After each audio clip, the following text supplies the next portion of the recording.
So I recently dealt with something I never thought I'd say out loud. My property got raided by cops. And the reason? An HOA dispute. They showed up in vests with guns and a clipboard that looked official, except every part of it was fake. Funny thing is, they thought they were setting the trap. Turns out, they walked straight into mine. But I'm getting ahead of myself. Let me start from the beginning. And while we're here, let me know in the comments where you're watching from. I have a feeling this one's going to hit close to home for some of you. You ever chase a dream so long, by the time you finally catch it, you don't even trust it? That was me. Sitting on a porch I built with my own hands, sipping coffee from a chipped mug, watching the sun rise over 120 acres of silence. No bosses, no traffic, no angry phone calls. Just goats, dogs, one ancient tractor, and the kind of quiet that doesn't ask anything from you. That kind of peace, it uncoils your nervous system, makes your bones settle, makes you think you're finally safe. I thought buying this ranch meant I was done with conflict. I thought wrong. It started with a sign. White plastic, zip-tied to my fence like it belonged there. Notice, property under review, Simmons Valley HOA compliance required. I stared at it like it might explain itself. It didn't. So I ripped it down, tossed in the fire barrel, and figured that was that. Mistake number one. Next morning, she showed up. SUV the color of hospital walls. Tires half of my gravel like she was staging a military op. Out steps a woman. Pastel sweater. Khaki slacks, so stiff they probably had creases pressed in with a level. Clipboard tucked tight, like a sidearm. She didn't look at my land. She looked at me, like I was a busted fence post in need of removal. "Hi there," she chirped, like we were about to exchange banana bread recipes. I wiped my hands on a rag, leaned on the fence post. "Help you? I'm Karen Simmons, HOA president, just doing my rounds. Thought I'd personally welcome you to the neighborhood." I blinked. "HOA." She smiled wider. Simmons Valley Homeowners Association. We're a chartered community coalition focused on visual and environmental standards. I laughed. "Lady, this is farmland. Only visual standard out here is not crashing into a cow." She didn't flinch. Our bylaws cover fencing height, structure types, livestock ratios, and noise thresholds. We're currently in an awareness phase. Citations begin end of the month. "Lady," I said, "you can't cite a goat." She smiled sweetly. "Oh, we don't cite the goats, just their owners." Then she handed me a manila envelope. Welcome packet. Action required. Before I could open my mouth, she spun on her orthopedic heel and left like she'd just served a jury summons. I opened it. Pages of fake rules, diagrams of my barn circled in red. Even satellite photos of my property from angles I didn't know existed. Apparently my satellite dish was a southern view corridor obstruction. I didn't toss it. I burned it. 2 days later, new signs went up. Bigger, laminated, stapled to my barn, under enforcement review. And this time, they didn't just bring signs. They brought men. 2 of them, late 30s, matching khakis, vests with iron-on patches that said HOA Patrol, walkie-talkies, clipboards, the whole act. From my porch, it looked like 2 kids playing soldier, until one pointed at my tractor and muttered something into his mic. I stepped off the porch slow. Calm. The kind of calm that makes people nervous. They froze like deer who'd heard the safety click off. "Something I can help you with, boys?" One of them cleared his throat. "We're conducting a compliance sweep under HOA protocol." I walked closer. "Got a badge." "We operate under the Simmons Valley Charter." "Great," I said. "Then you're trespassing under the Callahan Property Charter. Now leave." They left, but not before one of them dropped his clipboard. I picked it up. Patrol maps. Routes. Properties marked with red X's. Mine was labeled Alpha, high resistance. That's when it clicked. This wasn't just about goats and fences. Someone had made a list, a game plan, and I was at the top of it. I called a buddy of mine in town, sheriff's deputy, told him what happened, asked if he'd ever heard of an HOA out this way. He snorted. "Only HOA out here is common sense and barbed wire. But I've heard of Karen.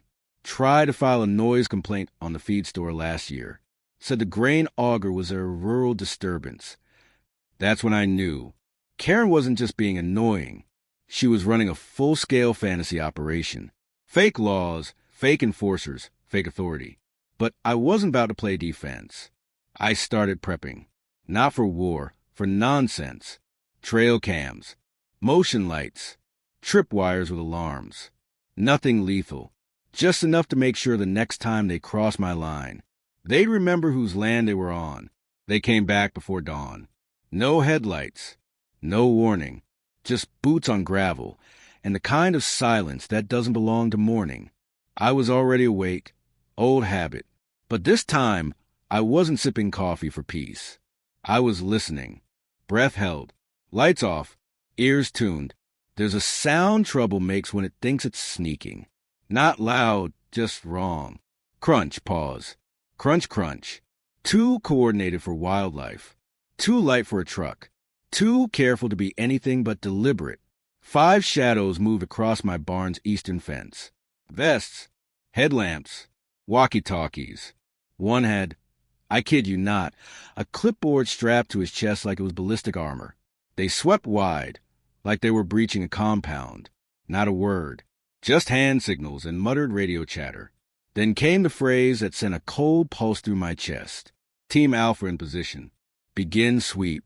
Target presumed armed but compliant under Phase 1. Phase 1. That's when I knew.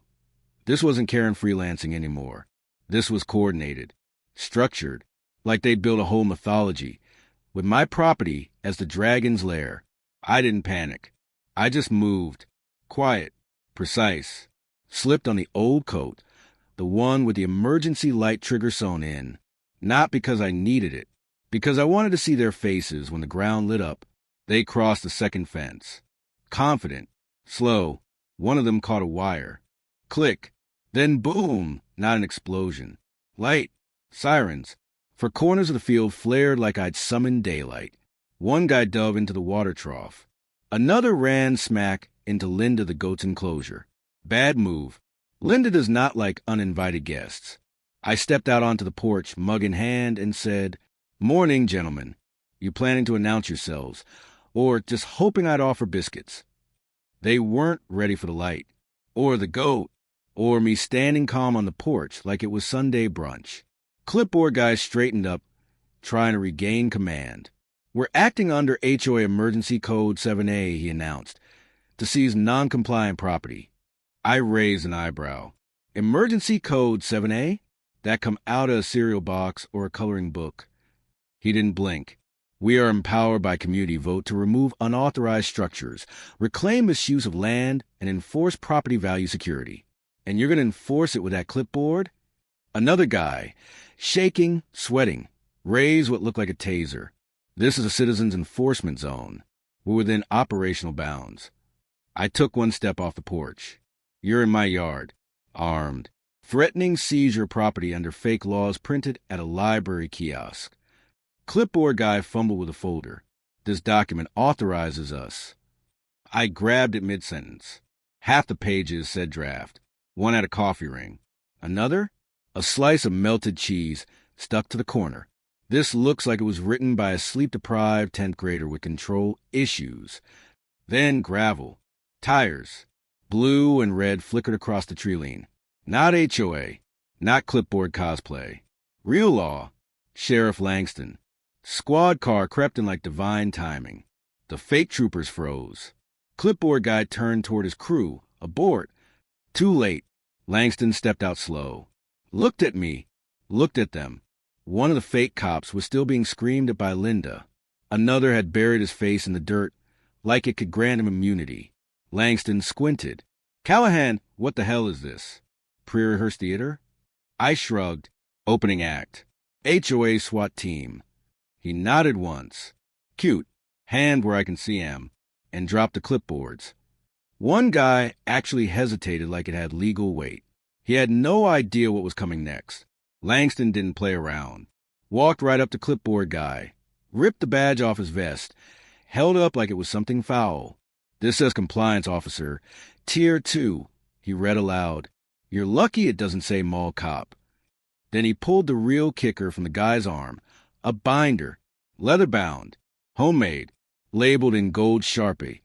Simmons Valley Compliance Authority, Internal Codex. Langston flipped it open. Color-coded charts. Lamination. Rank structures. Pages labeled violation classes. Class 1 violation. Fencing misalignment, he read. Class 2, unauthorized rooster activity. Class 3, he looked at me, hostile resident behavior. He snapped the book shut. I've seen cults with fewer rules. That's when clipboard guy cracked. We were told to enforce protocol. By who? Langston asked. A beat passed. Then I said out loud. First time I really knew it was bigger than just annoyance. Karen. Langston raised an eyebrow. 3 arrests, 2 citations. And tucked in that same binder? A spreadsheet, property addresses, names, coded classifications. Mine? Highlighted in red, obstructionist high threat. Others were crossed out. Some had moved. Some had sold. This isn't just cosplay, Langston said. This is coordinated targeting. He sighed long and low. I'll call in a fraud investigator. Maybe even the feds. And I already knew what was coming, because that night I got a certified letter from Karen. She was suing me for hostile disruption of a sanctioned community action, for undermining volunteer enforcement personnel, for intentional obstruction of cooperative land reclamation. And the worst part? She had a real lawyer, someone with funding, with reach, with a plan. Tucked inside the envelope was another list, not just neighbors this time. One name I knew, someone I'd shared beers with, helped build my barn. Next to their name, they say power corrupts, but what they never tell you is how fast it happens, when all it takes is a clipboard and a blank check. Karen didn't fold after the arrests. She didn't retreat. She doubled down and dragged the whole damn neighborhood with her. It started with flyers, not in mailboxes, staked into the ground. Grayscale print of my land, labeled like crime scene evidence. My barn, Zone B, non-compliant, high risk. Bullet points underneath. Unauthorized livestock, illegal fencing, verbal hostility to enforcement officers. And the kicker? Subject has refused all attempts at reintegration. Neighbors advised to avoid unsanctioned contact. She was trying to isolate me. And worse, it started to work. Neighbors stopped waving. Feed store bumped my prices. A family that came to my 4th of July cookout last year posted in the community group. We support order. We support community standards. If you're not part of the solution, you're part of the risk. I stared at a laminated sign about my hostile goats and realized this wasn't about rules anymore. Karen wasn't enforcing a charter. She was building a regime. And then she held the rally. Her driveway. No permits. No chairs. Just a folding table, a mic, and a poster board that read, Emergency Compliance Briefing. Tier 3 Response. I stood across the street. Didn't hide. Just watched. 15 people showed up. Some confused. Some scared. A few wearing HOA-branded safety vests.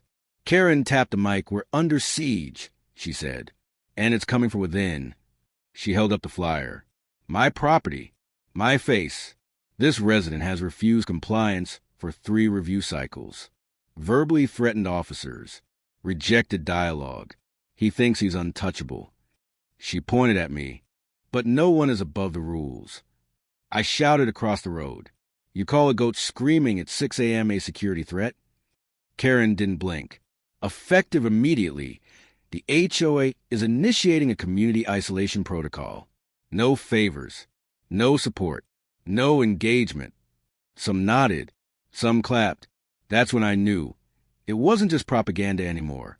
She had followers. That night, a new notice appeared in my mailbox. Not mailed. Laminated. No return address. Resident classification. Tier 3. Critical non-compliant. Underneath. Remove livestock. Paint barn neutral gray. Attend re-education seminar.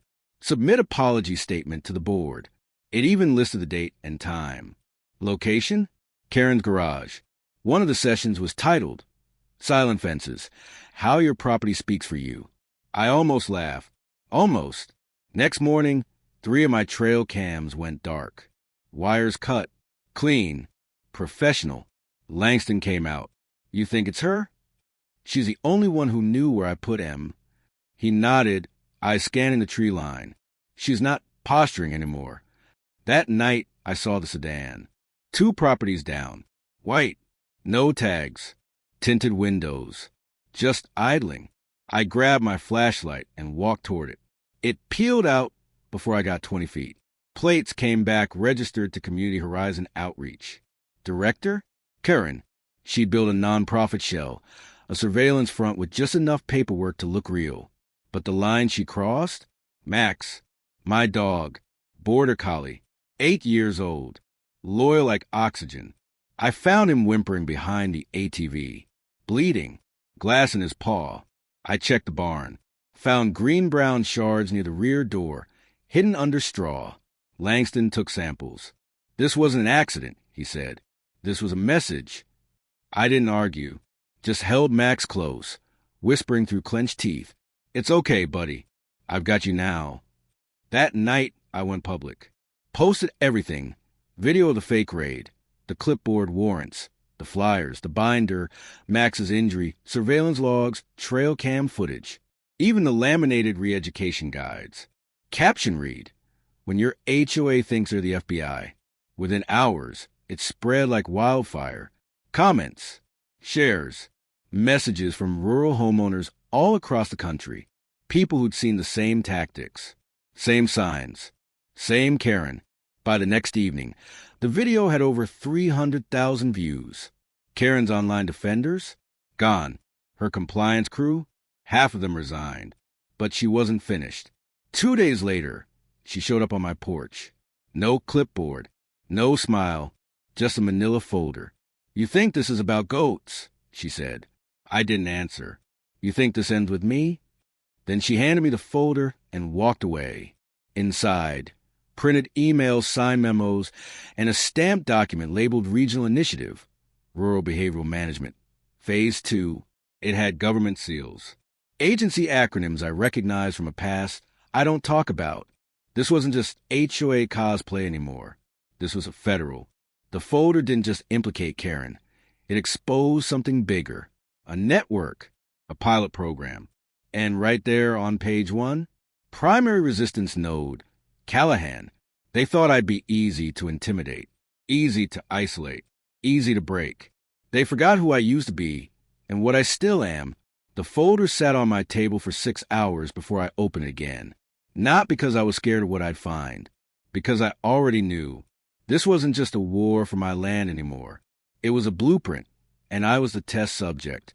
And once I opened that last file, I wasn't just defending my home. I was going to burn the whole plan down. The last drive didn't have a title.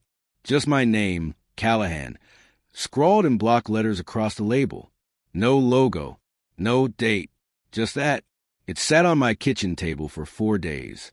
Not because I was afraid of it, because I knew once I opened it, once I saw what was on it, there'd be no putting the lid back on. And when I finally did, it confirmed everything. The screen lit up with a logo I hadn't seen in over a decade. OPRM, Operational Rural Management. Not HOA, not local, federal. 12 years ago, I'd helped write part of it, submitted a report, pointed out weaknesses in rural command structures, offered post-conflict stabilization techniques for communities overseas. They didn't just use my notes, they built the entire system on it. Inside the drive, for folders, Phase 1, infiltration.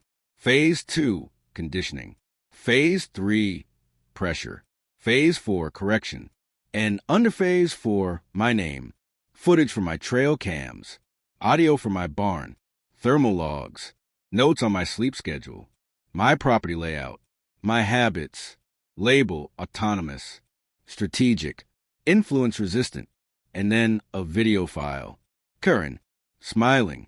If you're watching this, you saw the truth, she said. We didn't pick you because you were easy. We picked you because you'd push back. Because people like you make systems show their seams. She leaned in. You're not the problem. You're the prototype. The screen cut to black. Langston came over later. I slid in the drive. He flipped through the files in silence. "What now?" he asked. "I end it," I said. "We filed a federal complaint. Redacted names. Posted everything. It didn't just take Karen down. It dismantled OPRM. But there was one last file buried deep in the drive. No signature. No context. Just a subject line. Reassignment, Pilot Zone, Midwest Beta. It didn't end here. It just moved down the list.